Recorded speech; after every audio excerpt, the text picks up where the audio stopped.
এই পুকুর দেখছেন আপনি?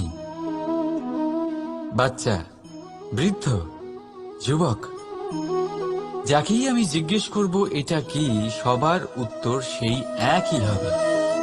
উত্তর তখনই বদলাবে যখন প্রশ্ন এটা হবে যে আপনি এই পুকুরে কি করতে চান।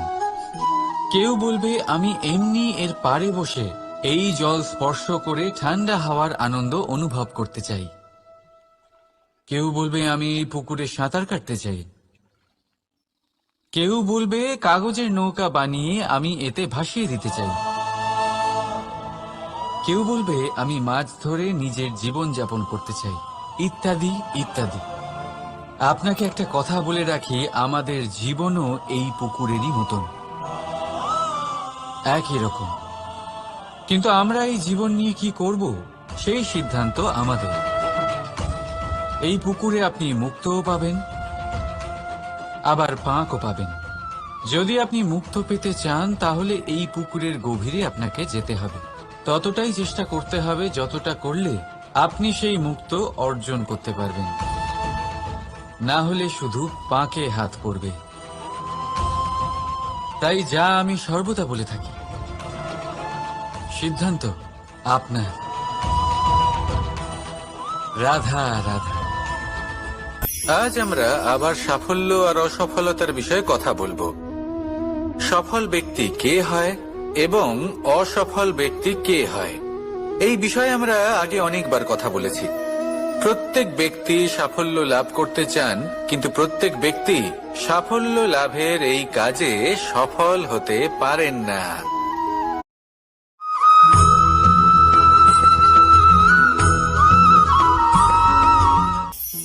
গুরুত্বপূর্ণ একটা কথা আছে যা আপনার মনে রাখা উচিত। আপনার এই মানসিকতা, আপনার এই স্বপ্ন, তা যেন আপনার নিয়ন্ত্রণে থাকে। আপনার বন্ধ মুঠোয় যেন এর লাগাম থাকে, আপনি যেন এর প্রভু হন। যদি তা হয় তবেই আপনি লাভবান হবেন।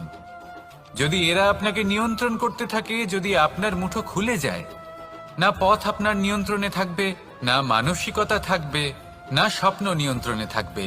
আর যদি তাই হয় তাহলে আপনি আপনার ভবিষ্যৎ নষ্ট করে ফেলবেন। তাই নিয়ন্ত্রণ করতে শিখুন নিজের বিচার বুদ্ধি, নিজের মানসিকতা, নিজের স্বপ্নকে। নিজের এই স্বপ্ন পূরণ করুন আর আমার সাথে ভালোবেসে বলুন, রাধা রাধা। প্রত্যেক প্রাণী ভালোভাবে জীবন যাপন করতে চান, এটা তাদের স্বভাবে আছে এবং ভাবাটা অনুচিত নয়। কিন্তু একটা ভালো জীবনের গুরুত্বপূর্ণ অংশ কোনটা? বসবাসের স্থান, সেই স্থান যেখানে আমরা জীবন অতিবাহিত করি। এবার মানুষ ভাবতে পারেন যে একটা ভালো বাসস্থানের অর্থ কি? সেই স্থান যেখানে সহজে জল পাওয়া যায়, যেখানে শুদ্ধ বায়ু পাওয়া যায়, যেখানে আনাজ উৎপন্ন হয়। এটা জীবনযাপনের জন্য পর্যাপ্ত বটে, কিন্তু ভালো জীবন যাপনের জন্য আরো একটা কথা আপনাকে বুঝতে হবে। সাধু, জ্ঞানী, পণ্ডিত ব্যক্তি, এই সকল মহাপুরুষ, এনাদের যে বাসস্থান তা অত্যন্ত বিশেষ হয়। এখানে এক ধরনের বিশেষ ইতিবাচক শক্তি থাকে, এমন একটা স্থান যেখানে দেবতারাও বিচরণ করেন। জীবন আমরা সবাই যাপন করি, কিন্তু জীবনের উদ্দেশ্য শুধুমাত্র জীবন যাপন করা নয়। জীবনের উদ্দেশ্য হল মুক্তি লাভ করা।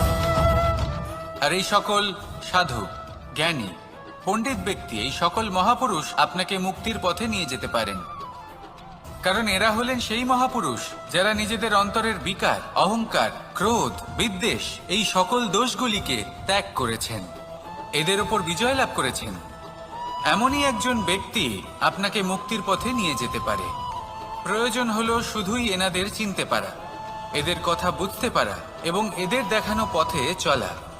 যদি আপনি এটা করতে পারেন তাহলে এই মন প্রফুল্ল হয়ে বলবে, রাধা রাধা।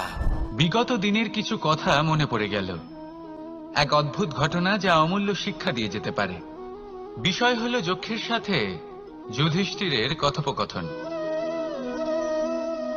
একবার যক্ষ যুধিষ্ঠিরকে জিজ্ঞেস করলেন, ওনাকে বললেন যে আমার কিছু প্রশ্নের উত্তর যদি আপনি দিতে পারেন তাহলে আমি আপনার বাকি ভ্রাতাগণকে আবার জীবিত করে তুলব। সেগুলোর মধ্যে খুব গুরুত্বপূর্ণ আর কঠিন একটা প্রশ্ন ছিল, এই সংসারের সব থেকে শ্রেষ্ঠ আশ্চর্য কোনটি? এই প্রশ্ন আমি আপনাকে জিজ্ঞেস করছি। এবার কেউ বলবেন স্বর্ণ দ্বারা নির্মিত লঙ্কা, এটি হলো সংসারের সব থেকে বড় আশ্চর্য।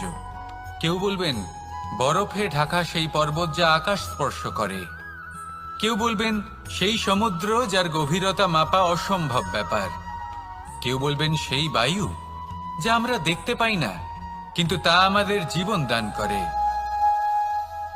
সংসারের সব থেকে বড় আশ্চর্য কি, সেই প্রশ্নের উত্তর যুধিষ্ঠির দিয়েছিলেন, আর তা ছিল শ্রেষ্ঠ উত্তর এবং উচিত। উনি বলেছিলেন যে সংসারে প্রতিদিন কোনো ব্যক্তি জন্ম লাভ করেন আর কোনো ব্যক্তি মৃত্যুও লাভ করেন।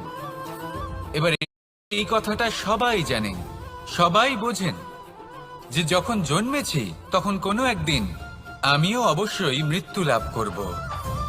এবার যখন এই কথা প্রত্যেকটা মানুষ জানেন, তখন কেন প্রত্যেক মানুষ এই চিন্তায় থাকেন, এই নিয়ে কষ্ট পান, এই নিয়ে ব্যাকুল হয়ে থাকেন যে উনি একদিন মৃত্যু লাভ করবেন, তার থেকে দূরে পালাতে চেষ্টা করেন? বলেন যে আমি মৃত্যু লাভ করতে চাই না। কেন? যেখানে কোনো না কোনো দিন এটা অবশ্যই হবে। এ হলো ব্রহ্ম সত্য।